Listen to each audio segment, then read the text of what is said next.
Of course not. Of course not. Yeah. Yeah. That's a. Do you- Sure. Well, so what is your point? Well, this is kind of a little social experiment we're doing with the public to see how they feel about oppression, specifically animals. How do you feel about animals? I think that how society treats animals is a reflection on how they treat each other. So obviously, the kinder you are to animals, the kinder possibly we would be to each other. Yeah, Yeah, that's what I think. It's. I mean, maybe it's part of institutionalized religion that says that animals have no spirit or soul, which I believe is totally, anybody who's owned a dog will tell you that's totally unfalse. Anyway, yeah, that's how I think about it. I think that it's all connected. So, we live in an interconnected universe, and everything moves through us.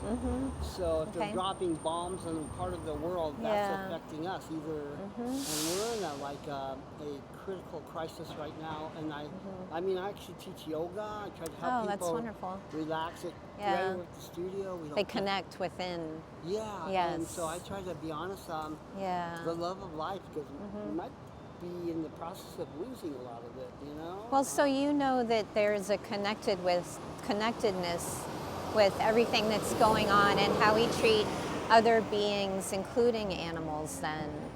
And you're right, I think it does come from a lot of cultural beliefs of how we treat animals. Are you vegan? To be honestly, I'm not. Okay. And unfortunately, it's on my part, it's laziness, because to go vegan, it takes a little bit more preparation and time and energy, and I would have to slow down enough to do that, and I'm working on it incrementally. Yeah, it takes about 20 minutes to look up some things. If you think about the foods that you normally eat and just you veganize them, like to begin with, to start in that way can be the easiest way to go vegan. Can you give me an example of what that might look like? So you could, let's see. So you like spaghetti and meatballs, all right? So you can either make your own vegan meatballs ahead of time with things like textured vegetable protein, VTP, or you can buy them at the store even, vegan meatballs that are, to even start with. Vegan stuff is really good. Yeah. Oh my God, I mean, some of it's, it tends to be expensive if you buy the pre-made vegan stuff, but you can go to the store and buy beans and rice. You can start with things that are very simple, vegetables, pastas. Really good point, because I should buy one of those, what do they call that, pressure cookers? And Yeah, you could do that. Soup, and you can make enough of it. It's so good, and it saves you money. Everything is so expensive right now. So actually, I understand your point. So it's actually 30% cheaper to go vegan if you don't buy all the junk food. I mean, some of us like it once in a while. It's good, a burger or something. It's but just like how normally you wouldn't eat that all the time, Yeah. No, I think you're right, and I just have to say to myself, I need to shift. I think you're almost there. I'm almost there. You have a vegan heart. Yeah, and you know what? In my life, I've been very healthy, and I've gone the opposite. And when I get healthy, everything really works a lot better. So, and I feel it's like the last second of my life, right? So, as an older person teaching yoga, I want to be an example of somebody who stays healthy. You don't have to end up in a nursing home. Yes. You can be vibrant until you die. You know? I believe that too. And so to do that, I have to get healthy. How do I optimally get healthy? So what you're suggesting is right along the lines. I have this card. It's got some resources on here on this side, there are some videos and different things, but there are resources on how to become vegan.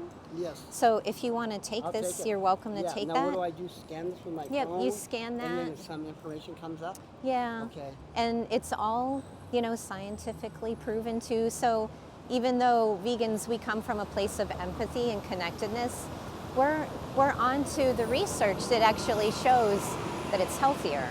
Yeah, you know what's interesting? I'm reading a lot of comparative mythology right now. And so I was reading these legends about the Native American Indians and with the buffaloes. And there's some really interesting legends where they thought that the animal sacrificed itself because it knew it was that the death would bring new life, it would come back. And that's the deal that they made with the Native Americans. So there's a relationship between that. It's really interesting. Now that's a different thing. It's a cultural reason for people to use animals. And, we are not telling people who, say that they're in a survival mode, Right. No, but culturally, we don't buy into that because we don't have to use animals anymore. I get it, but it's also, I think there was a balance between the earth and the native people and their respective land. It was different but then. We have agribusiness, and that's not healthy for anybody. It's horrible. It's horrifying. I won't even eat.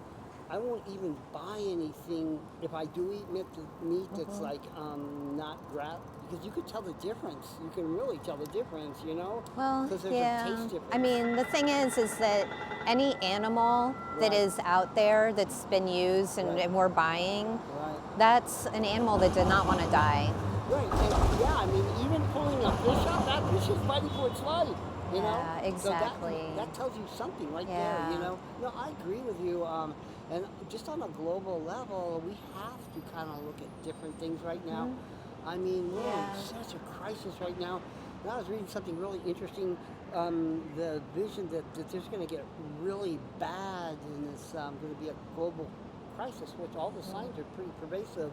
I mean, even the fires all around us, the toxins are breathing into our lungs, and ecologically, veganism could solve the problems. That could solve some of the problems, but what's needed a lot of the is problems. an inward revolution. Yes. Wars and revolutions don't seem to work. No. So we need a transformation. That's that empathy and being, I think you will find that if you try this, it gets easier as you do it, and you can go to bed at night knowing that you haven't made anyone suffer, because we know that these are sentient beings that feel pain, and they are crying for their lives, and you're going to feel good going to bed at night about yourself, that you are not a part of this. And I think you, especially being a yogi, this is right up your alley. It is. You know what? Right around on Yam Hill's the next street right there.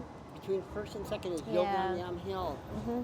Maybe if you ever want to think about teaching how to help people become vegan, do a class there. Really? You might want to consider that. My name is David. I actually run the place right now. I'm sorry, David. Nice to meet you, David. I'm Rebecca. Look on Yoga on Yam Hill. Okay. And you can always get in touch with me. Okay. And man, that would be, because I'm trying to make that studio very diverse, you know? And something like that would be interesting if you could socially promote it and you would actually run vegan support classes, because boy, I'll tell you, I would go to something like that, because that you would teach people how to do it. We would, that's interesting, and I appreciate the invite. Yeah. Look on that card too. It does have mentors that can help you too. But thank you for the invitation, because we're always looking for ways to get out in the community and talk to people. You can look at the website and check out the space, beautiful space. Anyway, Yeah, nice to talk to you. What's your name? I'm Rebecca. I'm David.